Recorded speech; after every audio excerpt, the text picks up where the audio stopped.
Hai semuanya, ketemu lagi bareng Mihu di sini. Oh iya, kali ini Mihu akan membawakan alur cerita Donghua yang berjudul Battle Through the Heaven. Mihu mengingatkan sekali lagi ya bahwa konten ini full spoiler. Tanpa lama-lama lagi, yuk langsung aja kita masuk ke isi ceritanya.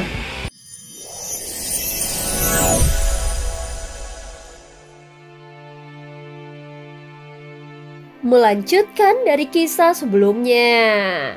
Sebelumnya ketika Xiaoyan ingin meninggalkan aula utama, dia merasa mendapatkan petunjuk dari pola urutan potret dirinya. Namun dia merasa bahwa tentang pengkhianatan Suqiantai jelas tidak akan masuk dalam perhitungan sang ratu. Tentu saja Suqiantai merupakan variabel terbesar dalam semua perkembangan ini. Jika dia benar-benar tidak berbohong dan bekerja sama dengan Xiaoyan, maka itu bisa dibuktikan oleh Xiaoyan dari apakah informasi yang dia sampaikan nanti benar atau palsu. Meskipun Ratu meninggalkan beberapa catatan, namun dia tidak menjelaskan kemana orang-orang dari alam dewa kuno telah pergi. Dalam gambaran yang terlihat di bintang Fei sebelumnya, Xiaoyan melihat para seniornya dan juga para ahli dari alam dewa kuno. Meskipun itu hanyalah gambaran, Xiaoyan bisa melihat bahwa tidak sedikit keabadian para dewa yang bersembunyi di alam dewa kuno. Bahkan itu salah satu yang tidak pernah dia duga sebelumnya. Ratu telah menyembunyikan kekuatan semua orang, termasuk kekuatan para senior Xiaoyan yang tampaknya menyembunyikan kekuatan sejati mereka. Tanpa terkecuali mereka semua eksistensi tingkat tertinggi dari keabadian para dewa. Ketika Xiaoyan tiba-tiba mendapatkan wawasan dari pengetahuannya, angin lembut tiba-tiba bertiup yang menyebabkan jiwanya bergetar seketika. Dia merasa tempat ini seharusnya tidak ada angin dan tidak mungkin ada angin. Jadi kemunculan angin ini sangatlah aneh. Pada saat ini di dalam pikiran Xiaoyan, muncul kembali beberapa gambaran seperti yang dia lihat di bintang Fei sebelumnya. Sepertinya gambaran yang muncul di pikirannya berasal dari kekosongan dan langsung terukir di benaknya. Satu-satunya yang memiliki kemampuan seperti itu hanyalah Ratu. Selain dirinya, Xiaoyan tidak bisa memikirkan sosok lainnya. Gambaran itu terus berulang di depan mata Xiaoyan.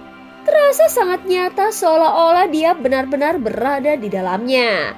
Dia melihat di luar alam dewa kuno. Tiba-tiba muncul ratusan kapal besar Taisu. Semuanya berada dalam formasi teratur. Dan dari kapal-kapal itu, para prajurit Taisu yang gagah berani melompat keluar. Kapal-kapal besar itu berjumlah ratusan. Tampak seperti awan tebal yang menutupi langit. Semua serangan cahaya besar keluar dari kapal Taisu dan langsung menuju pertahanan alam dewa kuno. Ratusan serangan cahaya itu melesat secara bersamaan menghantam alam dewa kuno, sehingga membuat seluruh ruangan di sekitar mereka bergetar hebat. Saat Xiaoyan melihat pemandangan ini, hatinya langsung bergetar. Pertempuran antara alam dewa kuno dan Taisu telah dimulai. Namun mengapa di sini tidak ada tanda-tanda bahwa pertempuran pernah terjadi? Gumam Xiaoyan. Pada saat ini gambaran di benaknya terus berkilauan. Pertempuran besar ini sudah meletus. Sejumlah sosok keluar dari alam dewa kuno dan suara mereka terdengar bergema kemana-mana. Meskipun jumlah mereka tidak sebanyak Taisu yang memiliki jutaan prajurit bahkan kekuatan mereka terbatas. Tetapi perlawanan yang terus-menerus tetap membuat Taisu sangat kerepotan. Dalam pertempuran ini, bahkan Taisu yang memiliki para ahli hebat terus mengerahkan prajurit dan komandan mereka untuk bertarung habis-habisan. Pada saat ini tiba-tiba sosok Ratu muncul di tengah pertempuran ini. Yang dihadapi Ratu bukanlah Suqiantai, yang berarti bahwa pertempuran ini terjadi sebelum Suqiantai tiba di dunia sensi. Namun ada 3 orang yang sedang mengepung Ratu. Apakah ini Ratu Sensi? Seperti kata pepatah, melihat langsung memang jauh lebih baik daripada hanya mendengar. Dia sungguh luar biasa cantik. Tidak ada seorang wanita pun di Taisu yang bisa menandingi 1/10 dari kecantikan sang ratu. Suara-suara ini terdengar dari sosok-sosok yang mengepung ratu dan tatapan mereka dipenuhi kekaguman. Kecantikan ratu tidak mengandalkan pesona saja, melainkan benar-benar mencerminkan keindahan di mata setiap pria yang melihatnya. Setiap orang yang melihat wujud ratu itu sesuai dengan imajinasi kecantikan tertinggi di dalam benak mereka. Kecantikanku tidak perlu dipuji oleh kalian. Bersiaplah untuk mati, ucap ratu dengan dingin. Di wajah ratu muncul ekspresi yang belum pernah dilihat Xiaoyan sebelumnya. Dan dalam sekejap, dia menyerang dengan cahaya abu-abu yang tajam. 4 sosok segera menyerang secara bersamaan. Namun bagi ratu, itu tidak berarti apa-apa. Dengan mudah, dia melepaskan kekuatan tempurnya lalu mengguncang keempat pria itu hingga terpental ke belakang. Semuanya terhuyung-huyung dengan tubuh yang bersinar terang. Wah, bukan hanya cantik, ternyata ratu juga sangat kuat. Hahaha, menarik. Salah satu dari mereka berkata sambil mencilat bibirnya. Setelah mereka menstabilkan tubuhnya, aura mereka tiba-tiba meledak dengan dahsyat. Meskipun telah terpental oleh sang ratu, mereka tampaknya tidak sedikit pun terluka. Namun malah menunjukkan ekspresi percaya diri seolah-olah mereka telah merencanakan semuanya. Menurut apa yang dikatakan Xiao Yueli, jika kekuatan ratu hanya berada di tingkat ketiga, maka tidak akan terlalu terancam. Mungkin itulah sebabnya mereka tidak gentar menghadapi ratu. Xiaoyan tidak melihat banyak dari adegan pertempuran ini. Ketika gambaran berpindah, ratu terlihat terluka. Pada saat ini rambut panjangnya yang biasanya rapi dan diikat dengan jepit rambut emas, sekarang terurai berantakan dan sudut bibirnya tampak setetes darah. Jadi hanya ini kemampuan ratu kita. Kalau begitu kami berempat bersaudara tidak akan sungkan lagi. Hahaha. Keempat sosok itu berkata dengan nada melecehkan dan mulai mendekati ratu dengan sikap yang tidak hormat. Namun tiba-tiba suara tegas dan dingin terdengar sehingga menghentikan tawa mereka. Saat berikutnya semua orang mundur dengan ketakutan. Yang mulia pangeran kedua, mohon maafkan kami. Mereka segera membungkuk dengan penuh hormat saat sesosok perlahan melayang turun dari kapal induk Taisu.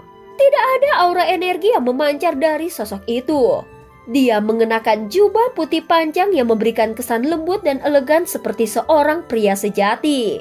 Yang mulia ratu, aku adalah Xuan Qin, pangeran kedua Taisu. Aku telah lama mengagumi ratu. Kali ini aku datang mengundang ratu untuk berbincang secara pribadi. Ucap Xuan Qin dengan senyum lembut di wajahnya menatap ratu dan berkata dengan suara yang halus. Jika yang mulia ratu bersedia ikut bersamaku, maka mereka tidak akan terluka. Aku juga akan langsung memerintahkan prajurit Taisu untuk mundur. Ucap Xuan Qin lagi sambil tersenyum.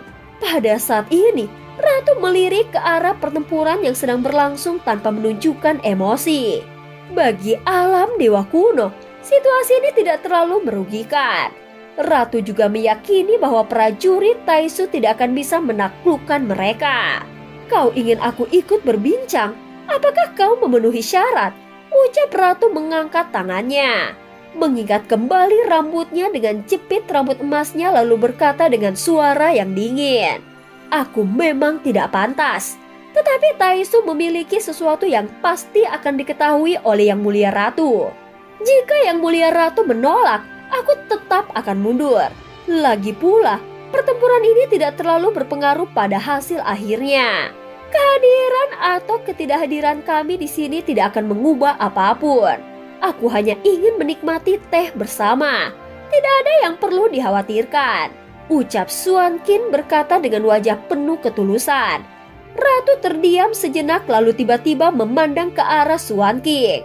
Tarik mundur dulu pasukanmu. Mendengar perintah itu, Xuan Qin segera memberikan isyarat dan jutaan prajurit Taisu mundur seperti gelombang yang surut. Pada saat ini ratu tiba-tiba bergerak maju dengan kecepatan luar biasa. Dalam sekejap, dia sudah berada di depan Xuan Qin. Dengan tangan putih halusnya dia mencengkram leher Xuan Qin. Adegan ini sontak membuat para prajurit Taisu di sekitarnya langsung ingin menyerang sang ratu. Jika kalian bergerak satu langkah lagi, aku akan menghancurkan jiwanya." Suara ratu menggema seperti petir membuat semua orang terhenti di tempat. Adapun Suan Kin yang dicekik oleh ratu, wajahnya masih tetap tenang, tampaknya dia sama sekali tidak takut. Yang mulia ratu dikenal sebagai wanita paling cerdas di dunia ini. Kau pasti tahu membunuhku atau tidak, itu tidak ada gunanya. Pada saat ini, ketenangan Suan King membuat ratu sedikit mengerinyit. Keberaniannya tidak mengejutkan, tetapi ketenangan dan perhitungannya sepertinya sudah sesuai dengan rencananya. Dan cerita pun berakhir. Terima kasih udah dengerin Mihu dari awal sampai akhir ya. Jangan lupa untuk like dan subscribe. Sampai jumpa.